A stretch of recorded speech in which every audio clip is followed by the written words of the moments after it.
Sveicināti! Mani sauc Marta, un es vēlos padalīties ar liecību par to, kā Dievs mani ielika īstajā vietā studijās, īstajā programmā un universitātē. Jā, tas viss jau sākās pamatskolā, kad es dzīvoju ārpus pilsētas un gāju vietējā skolā, pabeidzu 9. klasi, un mans sapnis bija kļūt par ārstu, un es domāju, ka vislabākais būtu mainīt skolu un iet uz ģimnāziju, uz pilsētu. Tur ir 2 ģimnāzijas un bioloģijas un ķīmijas novirziens, kas tieši arī ir paredzēts visiem tiem, kuri plāno vai nu medicīnā studēt nākotnē vai kaut ko ar to saistītu. Un es iestājos, es tiku šajās abās ģimnāzijās un es lūdzu Dievu, un beigās izvēlējos, protams, tikai vienu, bet, kad sāku mācīties, man nepatika, man nepadevās šie priekšmeti, un tas bija arī Covid laiks, pandēmija, viss bija attālināti, un es iestājos vienā citā skolā, arī ģimnāzijā Rīgā, bet tur bija valodu, kultūras klase, pavisam citādāk. Un kādu laiku mācoties šajā citā klasē, es tomēr sapratu, ka tur nav man īstā vieta un ka Dievs mani aicina atgriezties atpakaļ manā iepriekšējā skolā, šajā pirmajā ģimnāzijā, kur bija šī klase bioloģijas un ķīmijas. Un tas sapnis par medicīnu nekur nebija pazudis, un es biju plānojusi arī rakstīt zinātniski pētniecisko darbu šajā jomā, bet man neizdevās, un es sapratu, ka ir jāmaina tēma, pavisam kaut kas cits. Un ir interesanti tas, ka es nerakstīju šo darbu viena, bet manā klasē bija vēl viens puisis, kurš arī bija kristietis. Mēs bijām abi vienā klasē, brālis Kristū, bet par viņu arī ir atsevišķa liecība, par ko es padalīšos pēc kāda laika. Bet mēs abi izdomājām to, ka varam rakstīt kopā šo zinātniski pētniecisko darbu saistībā par kristietību, par mūsu skolas, vidusskolānu priekšstatiem un attieksmi par kristietību. Mums ļoti labi gāja, mēs tikām aizstāvēšanā arī tālāk, gan uz reģionu, gan uz valsts līmeni. Beigās dabūjām par šo darbu 10, un reģionā mēs ieguvām 2. pakāpi un diplomu, kur bija iespēja studēt 2 programmās ārpus konkursa budžetā. Bet tajā laikā man šīs programmas vispār nesaistīja, jo tās nebija saistītas ar manu sapni, ar medicīnu. Un tad 12. klase beidzās, šis vidusskolas posms bija izlaidums, un vasarā vajadzēja iestāties universitātē. Es biju Dievam daudz lūgusi par to, lai es tiktu medicīnas studijās. Un tad pēkšņi parādījās iespēja doties misijas braucienā uz Rumāniju, un es piekritu. Tas bija tieši tas laiks, kad vajadzēja arī iesniegt dokumentus. Un es atceros, cik sarežģīti tas bija, un tur internets nestrādāja un dažādas citas problēmas, bet beigās es pieteicos un saņēmu rezultātus. 1. kārtā es netiku, bet 2. kārtā tiku nevis budžetā, bet maksas vietā.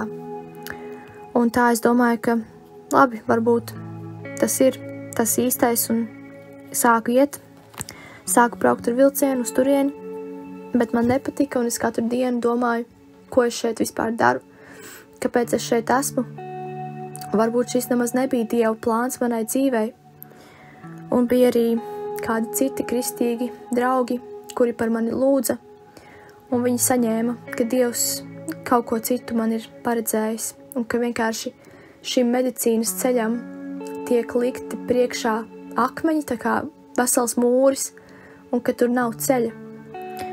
Un tajā laikā vēl bija septembris, un es paspēju ielikt šajā iespējā mācīties 1 gadu Bībeles skolā, un es sapratu, ka tas man ir ļoti vajadzīgs, ka pirmkārt es vēlos stiprināt savas attiecības ar Dievu, iepazīt viņu, un tiešām saņemt no viņa to atbildi, ko viņš grib manā dzīvē, kur man iet. Un gāja šis gads, un es ik pa laikam atcerējos par šo diplomu, ko es biju dabūjusi par zinātniski pētniecisko darbu. Kad es kārtoju mājus, vienkārši paņēmu to diplomu un es domāju, bet varbūt, ka Dievs jau man sen bija parādījis šo ceļu, es vienkārši biju tik ļoti nepaklausīga un ka es neredzēju, ka šis ir tas īstais, kur man ir jāpieskās. Un arī bija vairāki pravietojumi, kā cilvēki teica par to, ka man ir jāiet saistībā kaut kas ar formām, kaut kas ar arhitektūru, bet, protams, tur bija arī iestāja eksāmens, bet es tiešām lūdzu Dievu, lai viņš mani vada. Mazliet patrenējos vairākas nodarbības, bet neko daudz, un šajā iestāja eksāmenā, kur bija jāzīmē, es dabūju 10, un man bija tāds miers un skaidrība, ka es tikšu šajā programmā, un tā ir ainava arhitektūra un plānošana. Tas ir gan par mājām, gan par visu, kas ir apkārt, par pilsētām, ielām, apstādījumiem, visu šo vidi. Un man tas ļoti uzrunā un ļoti patīk. Un es sāku šīs studijas, protams, es tiku budžetā, jo man tā vieta bija garantēta. Un tā bija patiesi Dieva vadība. Un tagad jau ir 2. semestris, un es katru dienu arvien vairāk pasakos Dievam par to, ka viņš man ir ielicis tieši šeit, un nekas nav labāks kā paklausīt viņam un iet tur, kur viņš ved. Nevis lūgt tikai kaut ko pēc savas, šīs kārības vai pēc saviem sapņiem tiekties, bet atdot to visu Dievam un redzēt, kā viņš pārveido šos sapņus, ka viņš dod kaut ko pavisam citu, kas ir vēl skaistāks. Un tur, kur Dievs vada, tur vienmēr būs miers, tur būs skaidrība, tur nebūs šaubas, tur nebūs tāds apjukums un jautājumi un bailes, kāda man bija medicīnas studijās. Jo šajā arhitektūras jomā man bija pilnīgi skaidrs, pat tad, ja ir grūtības, pat tad, ja ir kaut kādi mācību priekšmeti ļoti sarežģīti, Dievs beigās tāpat izved tiem cauri un ir vēl labāk nekā es biju domājusi.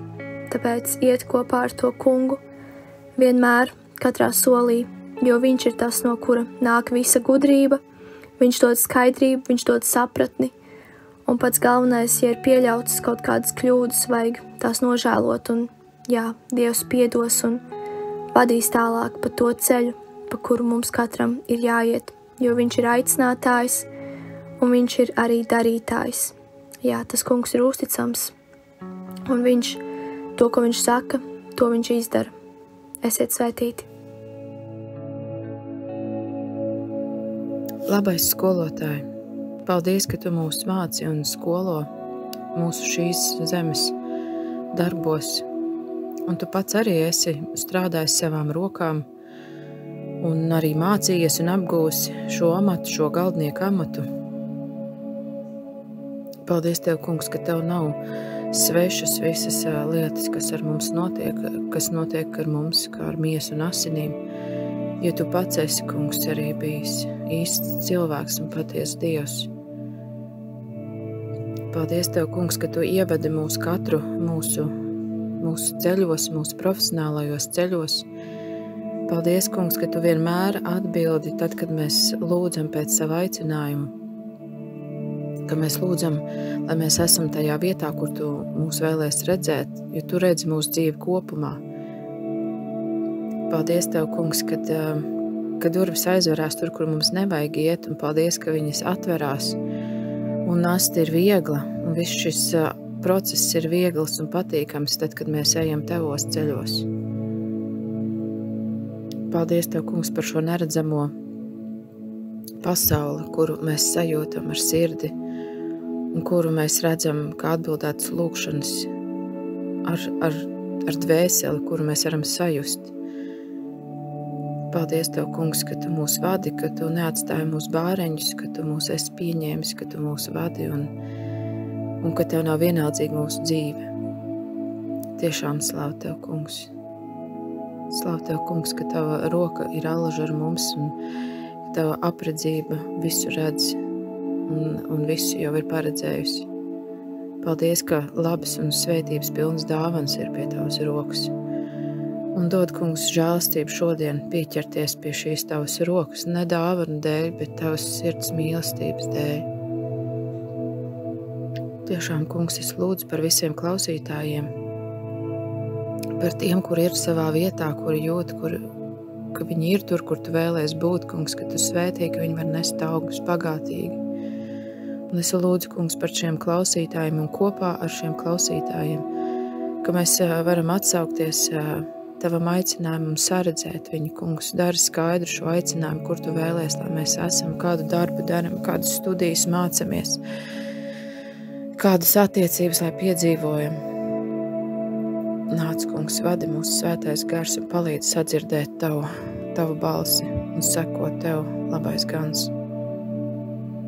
Jēzus vārdā, mūsu Tēvs debesīs, svētīts, lai top tavs vārds, lai nāk tava valstība, tavs prāts, lai notiek kā debesīs, tā arī virs zemes. Mūsu dienascho maizi dod mums šodien, un piedod mums mūsu parādus, kā arī mēs piedodam saviem parādniekiem. Un neieved mūsu kārdināšanā, bet atpestī mūs no ļauna, jo tev pieder valstības, spēks un gods mūžīgi mūžos. Tas, kungs, lai mūs svētī un pasargā Dieva Tēva, Dēla un Svētā gara vārdā. Āmen.